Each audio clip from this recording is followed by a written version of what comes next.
Tenth के mathematics का ये एपी अर्थमेटिक प्रोग्रेशन है पार्ट 21 प्रश्नावली 5.2 का क्वेश्चन नंबर 15 एन के किस मान के लिए दोनों समानांतर श्रेणियां दो ठो समानांतर श्रेणी है के एन में पद बराबर होंगे। क्वेश्चन का अर्थ हुआ एन के किस मान के लिए दोनों समानांतर श्रेणियां दो ठो एपी दिया हुआ है। पहला दिया है 63, 65, 67।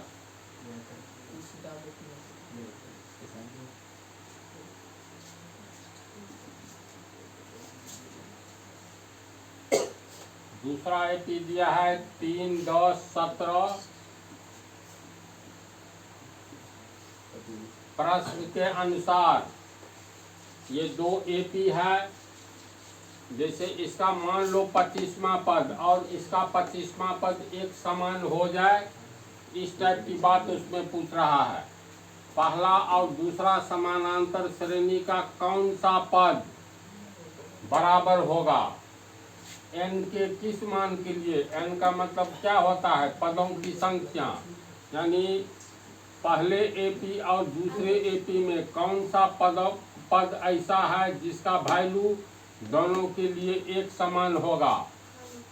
मान करके चलो ये आगे की ओर एपी बढ़ रहा है, बढ़ते हुए क्रम में है। 3, 7, 10, 7, 17, 7, 24 ऐसे आगे की ओर बढ़ेगा।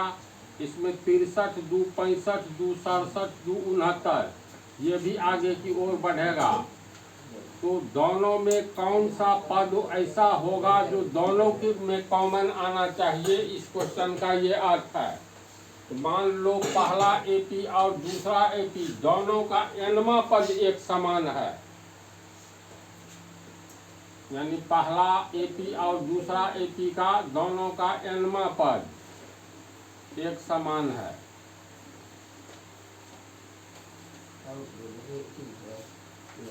तो पहला एपी में हो गया 63, 65, 67। इसका एनवा पद क्या होगा, ए एन होगा। तो ये ए एन और दूसरे एपी का 3, 10, 17 इसका भी एनवा पद यानी ए एन, दोनों का ए एन एनवा पद समान होगा। तो पहला का एनवा पद निकालेंगे तो ए एन बराबर ए प्लस एन माइनस 1d। ए का मान है 63 पहला में, n माइनस 1 डी का मान हो गया 65 में से 63 घटाओ 2 होगा। दूसरा एपी का एनवा पद हो जाएगा ए plus N minus 1d।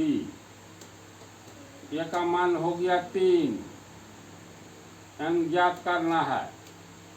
D का मान हो गया 7 में से 3 घटाएंगे, सॉरी 10 में से 3 तो 7 होगा। हम लोग माने हैं दोनों का एनवा पद समान होगा। तो ये एनवा पद ये और ये दोनों एक समान है। इसका मतलब ये बराबर ये होगा।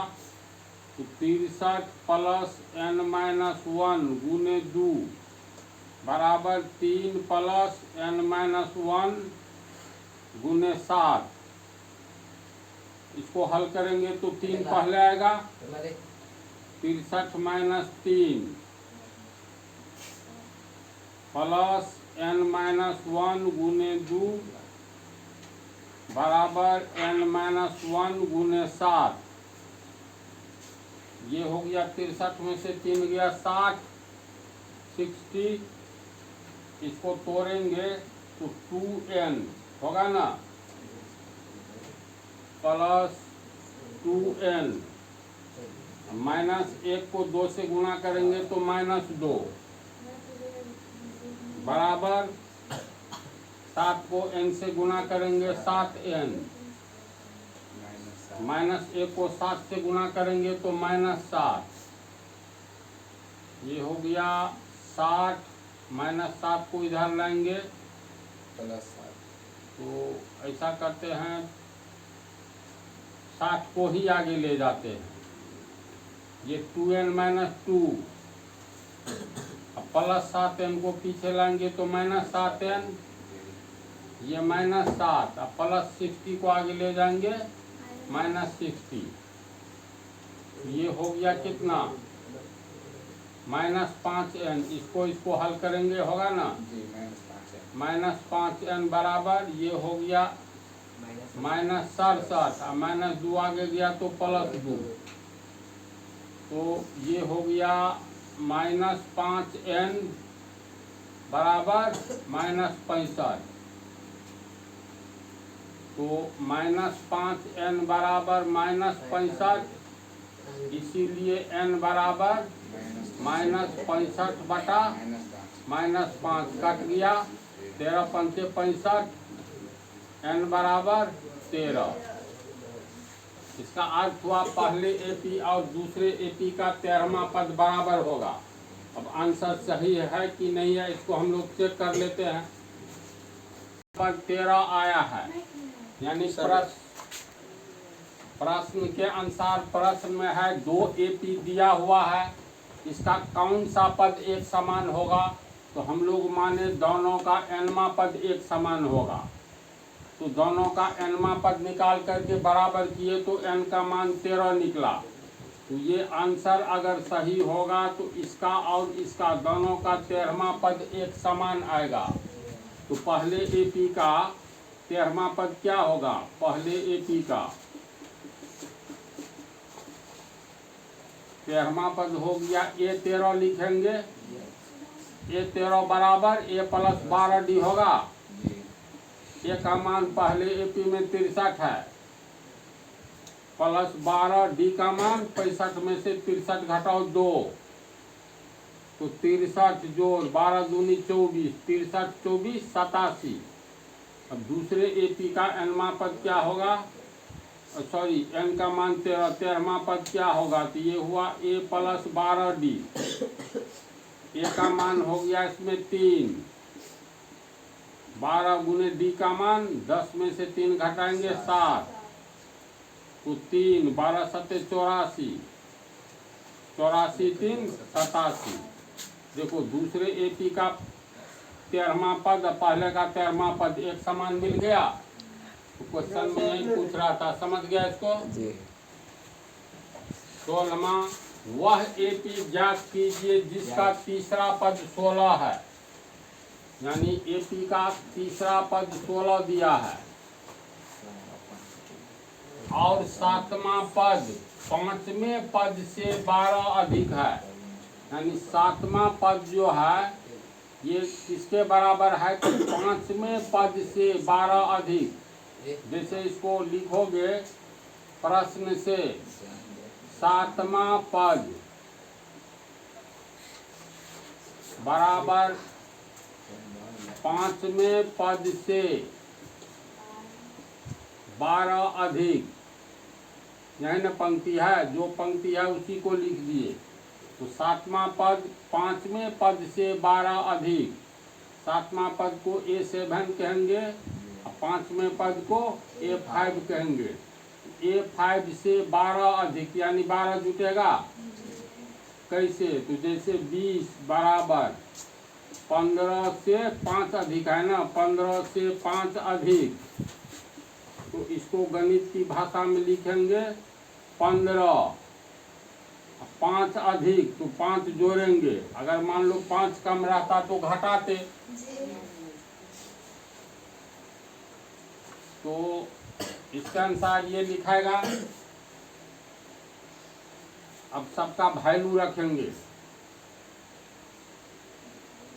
इसको तोड़ेंगे, पहले इसको तोड़ेंगे, A3 बराबर 16, तीसरा पद कितना होगा A + 2D बराबर 16, ये हो गया समीकरण 1।